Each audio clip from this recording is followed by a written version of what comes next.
tenido hoy un día bastante noticioso. Vamos a hacer una declaración breve, tan breve como sea posible, y luego abrimos la ronda de las preguntas y respuestas. El día de hoy, todo el país ha sido testigo de un anuncio que para nosotros es muy importante, de un anuncio hecho por la Iglesia Católica Venezolana y la Federación Internacional de la Cruz Roja, en la cual, en primer lugar, se reconoce que Venezuela atraviesa una emergencia humanitaria compleja.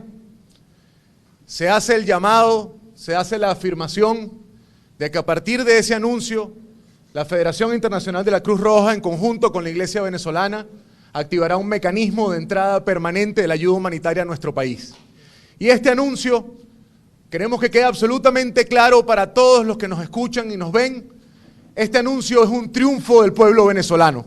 Este anuncio es un triunfo de la lucha, de la constancia, del empeño, de todos aquellos que durante años han venido denunciando que Venezuela atraviesa una emergencia humanitaria, de todos aquellos familiares, de todas aquellas víctimas de esta emergencia que no convirtieron su tragedia en una historia individual, sino la convirtieron en un testimonio de lucha y de resistencia. Es un logro del esfuerzo del presidente Guaidó, de la Asamblea Nacional, del voluntariado y de todos los venezolanos que desde hace mucho tiempo estamos exigiendo que esto sea una realidad. Este anuncio y este paso es importante que todos entendamos que ocurre en medio de la peor tragedia, de la peor crisis que nuestro país ha vivido. El régimen se ha visto obligado a permitir que la ayuda entre a nuestro país. El régimen, el mismo que fue capaz de quemar un camión de ayuda humanitaria, de masacrar al pueblo Pemón, de decir una y otra vez en distintos foros internacionales que Venezuela no vivía una emergencia humanitaria, que acá no había crisis alguna, que la ayuda humanitaria era un ardid de publicidad, hoy se ha visto forzado por la fuerza de los venezolanos, por el esfuerzo de quienes no se rinden a entender que este país requiere ayuda humanitaria. ¿Y por qué es importante arrancar por acá esta declaración? Porque muchas veces cuando avanzamos no nos damos cuenta que estamos avanzando. Y siempre hay que quiere verle las 5 patas al gato. Y que quede muy claro para todos, cómo alguien que es capaz de usar paramilitares, de quemar ayuda humanitaria, de negar en foros como Naciones Unidas o en las distintas visitas de Arriaza a Ginebra que este país requiere ayuda humanitaria, se hace más fuerte al permitir que ingrese al país algo que durante años han negado. Hay quienes dicen que todo este esfuerzo que se ha venido haciendo es un paliativo, pero no es la solución. Y nosotros en eso coincidimos. La ayuda humanitaria es una herramienta para salvar vidas. Es una herramienta para evitar que esta espiral de miseria se siga profundizando. Pero desde aquí también ratificamos cuál creemos nosotros y estamos convencidos junto a la mayoría del pueblo venezolano que es la solución definitiva que este país necesita. Es el cese de la usurpación, el gobierno de transición y las elecciones libres. Y esto lo decimos porque la presión de los venezolanos, la presión de la comunidad internacional, la presión de informes como el de la ONU, de acuerdos como el de la OEA, de votaciones como la del Parlamento Europeo, la presión de los venezolanos adentro del país, la presión de los pacientes, de los médicos y las enfermeras, hoy permiten anunciar que hemos dado un paso en la dirección correcta, que la ayuda humanitaria es una realidad en nuestro país y que a partir del anuncio de la Federación Internacional y de la Iglesia se empieza a implementar un mecanismo humanitario de atención a las primeras 600.000 personas que se ha determinado como población objetivo y como prioridad estratégica en un plan de atención humanitaria. También es importante una reflexión. ¿Cuánto se hubiese podido evitar en tragedia humana? ¿Cuántas vidas se hubiesen podido salvar si la soberbia del poder no hubiesen bloqueado este esfuerzo como lo han venido bloqueando en el tiempo? Hacía falta llegar al punto donde los apagones condenaran a muerte a pacientes en hospitales. Hacía falta llegar al punto donde médicos tenían que auxiliar manual y mecánicamente a recién nacidos en terapia intensiva porque fallaban las plantas. Hacía falta llegar a las cifras de mortalidad materna, de desnutrición, de dificultad a los accesos y a los servicios mínimos de una población para que se vieran obligados a reconocer. Nosotros no somos como el régimen. Y alguien me preguntaba cuando venía subiendo en el ascensor, bueno, ¿y eso quiere decir que ahora la ayuda la va a entregar un ente independiente, imparcial, y que no serán ustedes directamente quienes participen de las entregas? En uno de los ámbitos eso es así. ¿Y por qué para nosotros eso no es un problema? Porque nosotros siempre hemos tenido unos principios muy claros alrededor del tema humanitario. No politización. Y eso quiere decir que para nosotros es fundamental que ningún mecanismo humanitario sea implementado a través del CLAP, sea implementado a través del carnet de la patria, o sean solicitados como requisitos mecanismos de control social y políticos que sirven al plan de dominio social que tiene el régimen.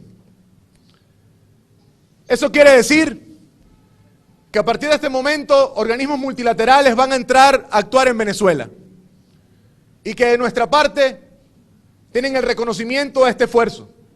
El presidente Guaidó hoy temprano lo hacía, nos daba la instrucción de que enviáramos a todos los multilaterales una comunicación que decía que vista la gravedad y la profundización de la crisis en Venezuela, hacíamos un llamado urgente a la Federación Internacional de la Cruz Roja, al Comité Internacional de la Cruz Roja, a la Organización de Naciones Unidas, a cada una de las agencias de cooperación que hacen vida en Venezuela, pero también las que todavía no están dentro del país, a que aceleraran sus procesos y sus mecanismos de entrada, que ampliaran sus mecanismos y sus protocolos internos, y que de una vez por todas empezáramos a darle respuesta a la emergencia humanitaria que nuestro país necesita.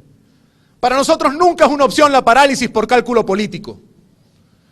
Para nosotros nunca es una opción poner primero la planificación o la popularidad de un esfuerzo político antes que la vida de los venezolanos. Y es por eso que a nosotros no nos preocupa la imparcialidad. A nosotros nos preocupa la politización. A nosotros no nos preocupa la actuación de los multilaterales. Advertimos la actuación del régimen. Aquí hay un equipo político, humano, parlamentario y de voluntarios que está para hacer seguimiento, que está para acompañar en la coordinación, que está organizado y está preparado para hacer Contraloría. Para que esa última milla de implementación no quede en manos de quienes pueden utilizarlo discrecionalmente de forma política, sino que sea tal como fue anunciado el día de hoy, implementado por la Federación Internacional, por los organismos humanitarios internacionales, sin ningún tipo de interferencia, sin ningún tipo de sumisión y sin ningún tipo de intervención de parte del régimen y de las estructuras del Estado venezolano. Un reconocimiento a muchos venezolanos que han librado esta lucha y han sido parte de este esfuerzo durante años. Al diputado Olivares, que hoy está en el exilio, que tuvo que salir de acá producto de la persecución por denunciar esta realidad. A Lilian Tintori, a Hilda, que está acá por el equipo de voluntarios, a la Asamblea Nacional, quienes desde hace muchos años atrás han venido presionando y alzando la voz para que la ayuda humanitaria entre a nuestro país. Hoy podemos decir que hemos dado un paso para que esa ayuda entre definitivamente a donde debe llegar. Y es toda la ayuda que está en Cúcuta, la ayuda que está en los acopios, la ayuda que tenemos prometida por los países, la ayuda que hace falta en los hospitales y en las casas. Y eso a nosotros nos da alegría, claro que sí. Pero acá, aparte de celebrar y de estar contentos que hemos avanzado, también entendamos la gran responsabilidad que tenemos a partir de este momento, que es el del seguimiento, la Contraloría, y estar muy pendientes de que eso llegue a donde debe llegar. Nosotros en este tiempo también hemos planteado cosas que son para nosotros puntos de honor, que están enmarcados en los principios humanitarios internacionales. El no control social, el no control político, la no utilización del carnet de la patria o del CLAP, el no permitir el uso discrecional de parte de funcionarios del régimen usurpador de la ayuda que llegue, pero sobre todas las cosas, que esto no se confunda ni con propaganda política, ni como algunos agoreros le he leído por ahí, estabilidad. Porque el que es capaz de matar a un pemón para que no entre la ayuda humanitaria, el que es capaz de quemar un camión de ayuda humanitaria para que eso no entre a Venezuela, no es precisamente un síntoma de estabilidad que haya tenido que aceptar que a Venezuela entre un organismo multilateral de carácter humanitario para que pueda implementar ayuda humanitaria en Venezuela. Para que haya siempre una victoria, hay quien salió derrotado. Y no tengamos duda, Nicolás Maduro, su indolencia, su control político y su chantaje hoy han sido derrotados.